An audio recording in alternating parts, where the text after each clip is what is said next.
Hello everyone, आपका हमारे channel पर स्वागत है। हमने ये फर्स्ट पेपर संपूर्ण योग परिचय की सीरीज़ स्टार्ट की थी, जिसमें हमने पहले पेपर का पहला चैप्टर किया था। आई होप आप सभी को समझ आया होगा। तो आज हम इसको आगे बढ़ाते हुए दूसरा चैप्टर करेंगे। दूसरे चैप्टर का नाम है योग की प्रमुख 4 पत्तियाँ, जिसमें ज्ञान योग, भक्ति योग, कर्म योग और राजयोग है। इसके प्रश्न उत्तर देखते हैं। इस प्रश्न उत्तरों के माध्यम से हम ये चैप्टर कंप्लीट करेंगे। तो इसमें पहला प्रश्न है, अष्ट चक्रों को संक्षिप्त वर्णन कीजिए। ईड़ा, पिंगला व सुषुम्ना नाड़ी का परिचय दीजिए। भक्ति योग के अंतर्गत नवधा भक्ति एवं भगत के प्रकार, 4 प्रकार के गुण लिखिए। ईश्वर प्रणिधान व मंत्र जप की दिव्यता का वर्णन कीजिए। कर्म सिद्धांत व स्थित प्रज्ञ के लक्षण लिखिए। समाधि प्राप्ति में राजयोग एवं क्रिया योग का स्वरूप लिखिए। अष्टांग योग का सामान्य परिचय और यहाँ पे हठ योग का सिद्धांत व देह में स्थित पंचकोशों का परिचय दीजिए।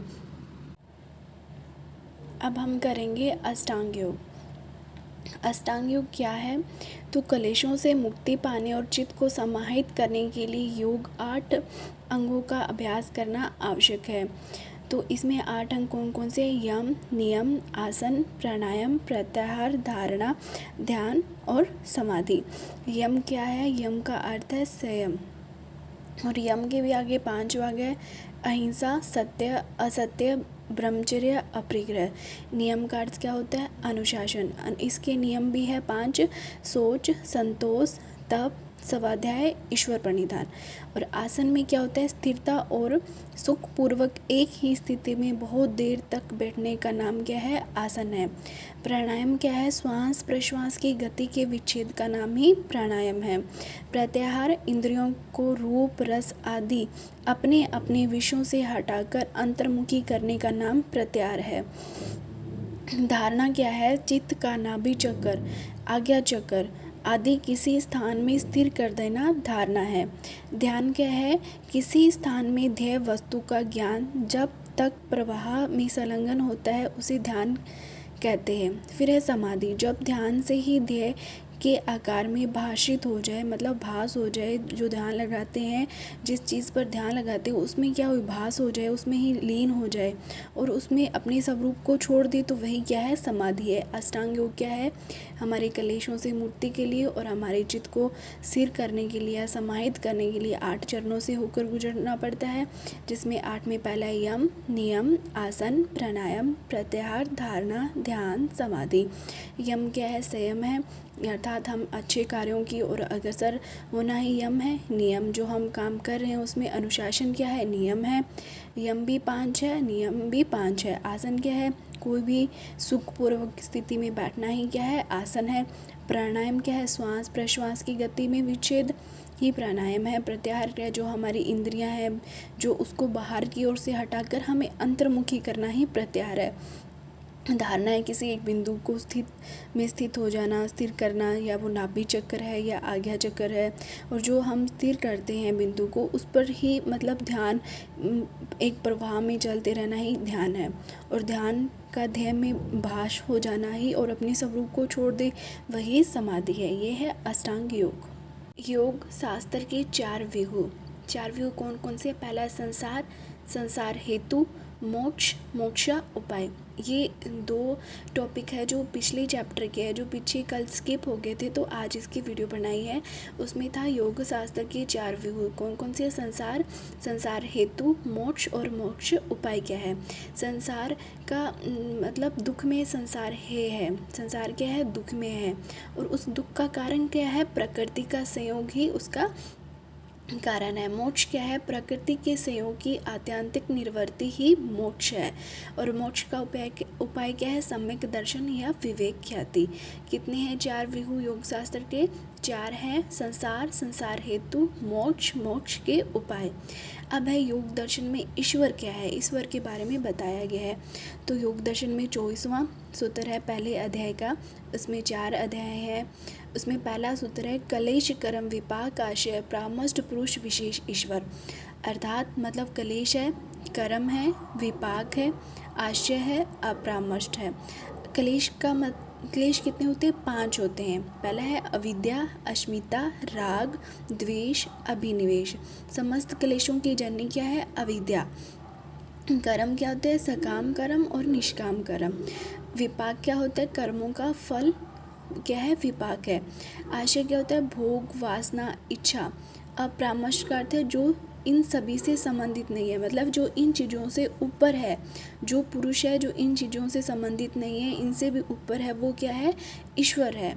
तो ईश्वर की क्या सूत्र है, कलेश कर्म विपाक आशय परामष्ट पुरुष विशेष ईश्वर।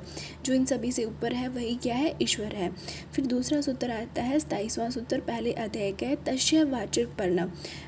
ईश्वर का श्रेष्ठ नाम क्या है, प्रणव या ओम है। ओम के अर्थ सहित जप करने से अपने स्वरूप का साक्षात्कार और योग के विघ्नों का नाश होता है। तो यह योग दर्शन में ईश्वर। ज्ञान योग। ज्ञान योग है, जो ज्ञान है वो ज्ञ धातु से मिलकर बना है, जिसका अर्थ है जानना या बोध होना। जानना या बोध होना। ज्ञान का वास्तविक अर्थ है आत्मा अनुभूति। ज्ञान मार्ग के द्वारा सर्वोच्च अवस्था की प्राप्ति के मार्ग को ज्ञान योग कहा जाता है। मुख्यतः वेदांत की साधना को ही ज्ञान योग के नाम से जाना जाता है। किसकी साधना को, वेदांत की साधना को ही ज्ञान योग के नाम से जाना जाता है। ज्ञान योग के अनुसार जीव एवं ब्रह्म की एकता का ज्ञान हो जाना ही क्या है, मोक्ष है। जीव और ब्रह्मा की एकता हो जाना या आत्मा अनुभूति हो जाना ही क्या है, मोक्ष है, ज्ञान है। ज्ञान योग के कितने चरण हैं, ज्ञान योग के 2 चरण हैं। एक तो है अंतरंग और दूसरा है बहिरंग। तो हम पहले पढ़ेंगे ज्ञान योग के बहिरंग साधन कितने हैं, 4 है, जिसमें पहला है विवेक, वैराग्य, षट संपत्ति और मुमुक्षा। ये क्या है, इसके 4 बहिरंग साधन है। पहला है विवेक। विवेक का अर्थ होता है नित्य वस्तु को नित्य माना, अर्थात हमें सही और गलत, सत्य और असत्य का ज्ञान होना। नित्य वस्तु को ही नित्य माना क्या है, विवेक है। विवेक किसके द्वारा होता है, बुद्धि के द्वारा। वैराग्य क्या है, संसार के भोग विलास के पदार्थ हैं और परलोक के निर्मित स्वर्ग आदि यज्ञ आदि कर्म किए जाते हैं, वे उन कर्मों से फलों से सर्वथा विमुख हो जाना, मतलब राग से अलग हो जाना ही क्या है, वैराग्य है। फिर है तीसरा, इसमें बहिरंग कितने हैं, 4 है। पहला है विवेक, दूसरा वैराग्य, तीसरा है सठ संपत्ति। सठ संपत्ति मतलब 6 साधन है जिसके द्वारा हम ज्ञान प्राप्त कर सकते हैं। पहला सम, दम, उपरति, तितिक्षा, श्रद्धा, समाधान। अब है सम क्या है, सम का अर्थ होता है चित्त को विषयों से रोककर सीमित करना, सम कहलाता है। मतलब जो हमारा चित्त है उसको विषयों से रोककर उसमें सीमित करना ही क्या है, सम है। दम क्या है, इंद्रियों की चंचलता को निमित करना या दमन करना ही क्या है, दम है। इसमें क्या होता है, आत्मनियंत्रण। फिर है उपरति, कर्म फल को त्याग कर अनासक्त भाव कर्म करते हुए ब्रह्म में केंद्रित करना। मतलब हम जो भी काम करते हैं उसमें अनासक्ति रहित काम करते हैं, सब कुछ ईश्वर को सौंप कर करते हैं, वो क्या है, उपरति है। फिर है तितिक्षा। तितिक्षा होता है द्वंद्वों की अवस्था, जिसमें मान, सम्मान, सुख दुख, गर्मी सर्दी, समान चित्त की अवस्था ही क्या है, तितिक्षा है। फिर आगे है श्रद्धा। श्रद्धा में गुरु वाक्य व शास्त्र वाक्य में विश्वास रखना ही श्रद्धा है। फिर आगे है समाधान। शुद्ध बुद्ध परम ब्रह्म होकर तत्पर होना, गुरु की सेवा करना समाधान कहलाता है। इसमें ज्ञान योग के कितने चरण थे, 2, बहिरंग और अंतरंग। बहिरंग में कितने हैं, 4। पहला था विवेक, वैराग्य, षट संपत्ति। षट संपत्ति में 6 साधन थे, सम, दम, उपरति, तितिक्षा, श्रद्धा, समाधान। अब लास्ट है मुमुक्षता। मुमुक्षा वास्तविक स्वरूप को पहचान कर मुक्ति की अभिलाषा करना ही क्या है, मुमुक्षा है। इन चारों को हम क्या बोलते हैं, साधन चतुष्टय कहते हैं। अब पहला हमने पढ़ा था बहिरंग साधन और अब है अंतरंग साधन, ज्ञान मार्ग के यंत्रण साधन। इसमें 3 है, श्रवण, मनन और निधिध्यासन। श्रवण का मतलब होता है जब कोई विद्वान उपदेश करे तब प्रसन्न होकर ध्यान देकर सुनना, विशेष रूप से ब्रह्मा विषय के सुनने में अत्यंत ध्यान देना चाहिए। और मनन, एकांत देश में बैठकर केवल सुने हुए विचार करना, जिस बात पर शंका हो पुनः पूछना और सुनते समय भी वक्ता और श्रोता उचित समझे तो पूछना और समाधान करना। निधिध्यासन एकमात्र चित्त की एकाग्रता को ही निधिध्यासन कहा है। बहिरंग थे 4 और अंतरंग है 3, श्रवण, मनन और निधिध्यासन। ये है अष्ट चक्र। कितने होते हैं? 8 चक्र होते हैं, जिसमें सबसे पहला है मूलाधार चक्र। ये क्या होता है? एनएस पार्ट में होता है। इसके मध्य से सुषुम्ना, सरस्वती नाड़ी और वाम कोण से ईड़ा, जिसे गंगा नाड़ी निकलती है, इसलिए इसे मुक्त त्रिवेणी भी कहते हैं। मूल शक्ति अर्थात कुंडलिनी शक्ति का आधार होने से इसे मूलाधार चक्र कहते हैं। इसके गुण क्या होते हैं? इसमें इस चक्र के एक्टिवेट होने से आरोग्यता, दक्षता, कर्म कौशल आदि गुणों का विकास होता है। पहला है मूलाधार, दूसरा है स्वादिष्टान चक्र। ये क्या होता है? एनएस पार्ट के ऊपर पेडू के पास में होता है, और फिर उसे के नीचे होता है, नाभि में होता है, जो मणिपुर चक्र होता है। ये पाचन तंत्र में सहायक होता है। फिर है हृदय चक्र या निमन मनस चक्र। यह भौतिक हार्ट नहीं है, भावनात्मक हृदय है। उपनिषदों में आत्मा का स्थान भी कौन से चक्र में कहा है? हृदय चक्र में। शिव सार तंत्र में कहा है कि इसी स्थान में अनाहत ध्वनि, अनाहत नाद की ही सदाशिव कल्याण कारक उदित रूप ओंकार है। स्त्रियों एवं श्रद्धा प्रधान चित्त वाले साधकों के लिए यह चक्र धारणा एवं ध्यान के लिए उपयुक्त स्थान है। फिर है विशुद्धि चक्र। ये कहाँ होता है? कंठ में। इस चक्कर पर ध्यान करने व इसके जागृत होने पर व्यक्ति कवि, महाज्ञानी, निरोग, शौकीन और दृढ़जीवी हो जाता है। फिर है आज्ञा चक्र। दोनों ध्रुवों के मध्य भ्रुकुटी के बीच में कौन सा होता है? आज्ञा चक्र। फिर है मनस चक्र। यह चक्र हाइपोथैलेमस में स्थित है। कार्य क्या होता है? हृदय से संबंध स्थापित करके मन व भावनाओं के अनुरूप विचारों, संस्कारों व मस्तिष्क के स्त्रावों व लक्षणों आदि का निर्माण करना है। फिर है सहस्त्रार चक्र। तालु के ऊपर मस्तिष्क में ब्रह्मरंध्र से ऊपर सब दिव्य शक्तियों का केंद्र है। ये आपके हैं अष्ट चक्र। पहला है सबसे नीचे मूलाधार चक्र, फिर है स्वादिष्ठान चक्र, फिर मणिपुर चक्र, फिर हृदय चक्र, फिर विशुद्धि चक्र, फिर आज्ञा चक्र, फिर मनस चक्र और फिर सहस्त्रार चक्र। फिर है नाड़ियाँ। आपकी शरीर में 72,000 नाड़ियाँ है, उसमें से 3 प्रमुख है, ईड़ा, पिंगला और सुषुम्ना। ईड़ा शरीर में बाईं लेफ्ट नाड़ी ईड़ा है। इसे वाम स्वर, गंगा या चंद्र स्वर भी कहा जाता है। शरीर के बाएं भाग में स्थित सुषुम्ना नाड़ी से लिपटकर बाएं नासपुट मतलब लेफ्ट नोस्ट्रिल तक जाने वाली नाड़ी ईड़ा कहलाती है। फिर है पिंगला। पिंगला शरीर के दाएं भाग में स्थित होती है, ईड़ा बाएं भाग में होती है। दायां नथुना सूर्य नाड़ी में से एक, जो शरीर के दाएं भाग में स्थित है, वह सूर्य इसके देवता है। ईड़ा पिंगला के बीच स्थित बालरंडा कुंडलिनी है। ईड़ा कौन सी है? लेफ्ट। पिंगला कौन सी है? राइट। सुषुम्ना। मानव शरीर में 72,000 नाड़ियाँ विद्यमान हैं। उन सभी में परमात्मा की मुख्य शक्ति किसमें होती है? सुषुम्ना में कहलाती है। शेष सभी आध्यात्मिक दृष्टि से निरर्थ है, परंतु सुषुम्ना क्या है? ये परमात्मा की मुख्य शक्ति के रूप में जान जाते हैं। सुषुम्ना कितनी? 72,000 नाड़ियाँ, उसमें से 3 प्रमुख है, ईड़ा, पिंगला और सुषुम्ना।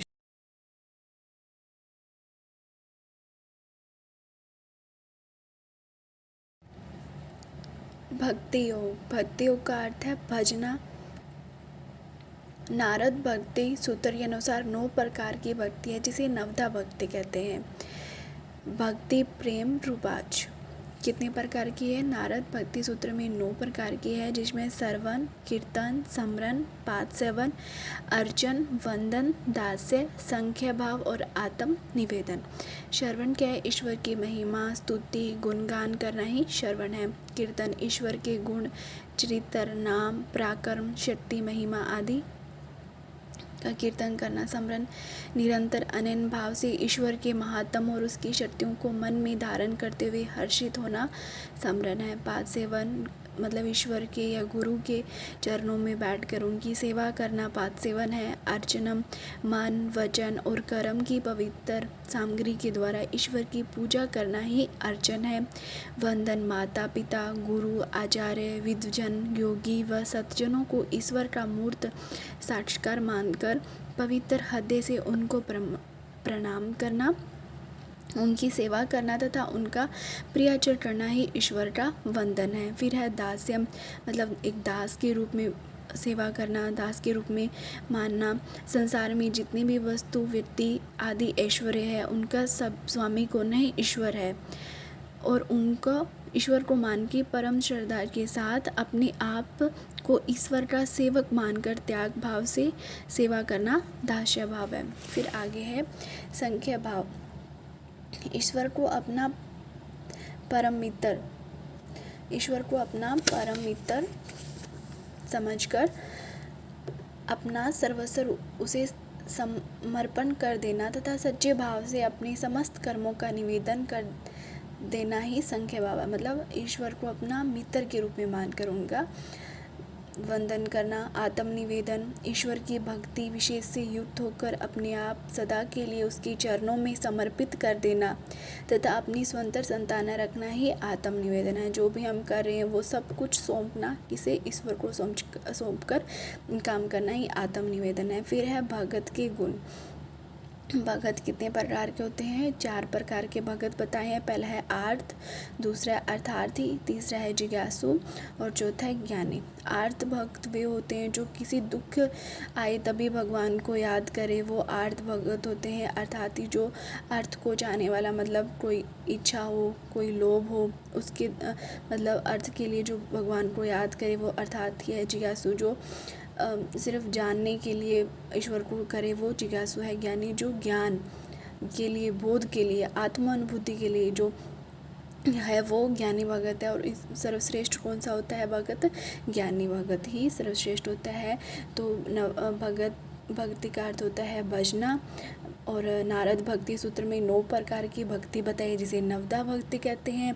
पहला है श्रवण, कीर्तन, स्मरण, पाद सेवन, अर्चन, वंदन, दास्य, सांख्य भाव, आत्मनिवेदन। फिर है भगत के गुण कितने हैं? 4। पहला है आर्त, दूसरा अर्थार्थी, जिज्ञासु और ज्ञानी। आर्त जो दुख के समय ईश्वर को याद करे, अर्थार्थी जो अर्थ, पैसे या किसी लोभ काम के लिए याद करे, जिज्ञासु जो जानने के लिए, ज्ञानी जो आत्म अनुभूति के लिए करे। और इनमें सर्वश्रेष्ठ भक्त कौन सा होता है? सर्वश्रेष्ठ ज्ञानी भगत होता है। कर्म योग। सभी भारतीय धर्म ग्रंथों में कहा गया है कि कर्म ही पूजा है। कर्म का अर्थ होता है क्रिया या कार्य करना, या कोई भी काम करना क्या है? कर्म है। शारीरिक व मानसिक तौर पर कोई भी कार्य करना क्या कहलाता है? कर्म कहलाता है। योगेश्वर भगवान श्री कृष्ण कहते हैं कि जो निष्काम कर्म करता है वह एक दिन अवश्य ही परमात्मा को प्राप्त कर लेता है। कर्म क्या है? क्रिया करना या कार्य करना, किसके द्वारा? शारीरिक और मानसिक तौर पर। और भगवान श्री कृष्ण कहते हैं कि जो निष्काम भाव से कर्म करता है वो एक दिन जरूर अवश्य ही ईश्वर को, परमात्मा को प्राप्त कर लेता है। अब हम कर्म के प्रकार पढ़ेंगे। सबसे पहले हम पढ़ेंगे गीता के अनुसार। गीता के अनुसार कितने हैं? 3। पहला है कर्म, अकर्म, विकर्म। कर्म क्या होता है? कर्मेंद्रियों एवं ज्ञानेंद्रियों के द्वारा जो भी चेष्टा की जाती है, जो बंधन से युक्त होती है, वो क्या होती है? कर्म। अकर्म होते हैं बंधन से छुटकारा दिलाकर मोक्ष प्रदान करने में समर्थ होते हैं। विकर्म कौन से होते हैं? जो पाप कर्म या निष्कृष्ट कर्म होते हैं, निकृष्ट कर्म होते हैं, वो क्या होते हैं? विकर्म होते हैं। कर्म जो बंधन से युक्त होते हैं, अकर्म जो बंधनों से छुटकारा दिलाकर मोक्ष प्राप्ति के लिए करते हैं, और विकर्म जो पाप कर्म होते हैं। फिर आगे है योग दर्शन के अनुसार। योग दर्शन के अनुसार कर्म 4 है। शुक्ल, कृष्ण, शुक्ल और कृष्ण, अशुक्ल और अकृष्ण। शुक्ल का अर्थ होता है अच्छे कर्म, कृष्ण का अर्थ होता है बुरे कर्म, और शुक्ल और कृष्ण में होते हैं अच्छे और बुरे दोनों होते हैं। अशुक्ल और अकृष्ण में होते हैं न अच्छे और न बुरे। वैदिक ग्रंथों में कर्म कितने हैं? पहले हमने पढ़ा था गीता के अनुसार, फिर हमने पढ़ा था योग दर्शन के अनुसार। अब है वैदिक ग्रंथों के अनुसार कर्म 2 प्रकार के हैं, विहित कर्म और निषिद्ध कर्म। विहित कर्म 4 प्रकार के हैं, नित्य कर्म, नैमित्तिक कर्म, काम्य कर्म, प्रायश्चित कर्म। और निषिद्ध कर्म वो कर्म होते हैं जो शास्त्रों के अनुकूल नहीं करने चाहिए। और कर्म योग बुक है स्वामी विवेकानंद जी की। आगे है वेदांत उपनिषद के अनुसार कर्म। ये 3 होते हैं, संचित कर्म, प्रभात कर्म और क्रियामन कर्म। संचित जो हमारे पूर्व जन्मों के कर्म है वो संचित है, और संचित का जो अंश मात्र थोड़ा बहुत रह जाता है अंश, वो क्या है, प्रभात कर्म है। और क्रियामन जो हम वर्तमान में कर रहे हैं वो क्रियामन कर्म है। तो कर्म हमने पढ़े हैं पहले गीता के अनुसार 3 कर्म, अकर्म, विकर्म। फिर योग दर्शन के अनुसार 4 शुक्ल कृष्ण, शुक्ल कृष्ण, शुक्ल और अकृष्ण। फिर वैदिक ग्रंथों के अनुसार विहित और निषिद्ध, उपनिषदों के अनुसार संचित, प्रारब्ध और क्रियामन। पंचकोश। मनुष्य की आत्मा 5 कोशों के साथ संयुक्त है, जिन्हें पंच शरीर भी कहते हैं। कौन कौन से हैं? अन्नमय कोश, प्राणमय कोश, मनोमय कोश, विज्ञानमय कोश और आनंदमय कोश। अन्नमय कोश होता है स्थूल शरीर का पहला भाग होता है। तत्व कौन सा होता है? पृथ्वी। जो भी हम आहार विहार लेते हैं वो जिसे शरीर पुष्ट होता है वो कौन सा कोश है? अन्नमय कोश। प्राणमय कोश ये शरीर का दूसरा भाग होता है, जिस संबंधित किससे होता है? प्राण से। और प्राण है वो किसके अभ्यास से उसकी शक्ति बढ़ती है? प्राणायाम के अभ्यास से। फिर है मनोमय। मनोमय किससे संबंधित होता है? अंतःकरण चतुष्टय। अंतःकरण चतुष्टय में क्या होता है? मन, बुद्धि, अहंकार और चित्त। ये किसका भाग है? ये सूक्ष्म शरीर का है। फिर है विज्ञानमय कोश। विज्ञान में ज्ञान की अनुभूति होती है। ये सूक्ष्म शरीर का दूसरा भाग है जो ज्ञान प्रदान है। आनंदमय कोश किसका है? कारण शरीर का भाग है, संबंध है आंतरिक जगत में। ये कहाँ स्थित होते हैं? हृदय प्रदेश में। संसार के समस्त जो भी व्यवहार होते हैं वो किससे होते हैं? आनंदमय कोश से। हमारा शरीर 5 कोशों से मिलकर है, जिन्हें पंच शरीर कहते हैं, जिसमें पहला है अन्न से संबंधित, प्राण से संबंधित, मनोमय हमारे मन बुद्धि से संबंधित, विज्ञान में हमारे ज्ञान की अनुभूति से संबंधित, और आनंद में हमारी आत्मा से संबंधित है। कितने कोश है? 5 कोश है। और शरीर कितने हैं? 3। शरीर कितने हैं? पहला है स्थूल शरीर, जो दूसरा है सूक्ष्म शरीर, और तीसरा है कारण शरीर। स्थूल शरीर से संबंधित है अन्न और प्राण, और सूक्ष्म से संबंधित है मनोमय और विज्ञान, और कारण से है आनंदमय कोश। ये आपका सेकंड चैप्टर पूरा होता है। इसमें हमने सबसे पहला पढ़ा था ज्ञान योग, भक्ति योग, राजयोग, कर्म योग और पंचकोश।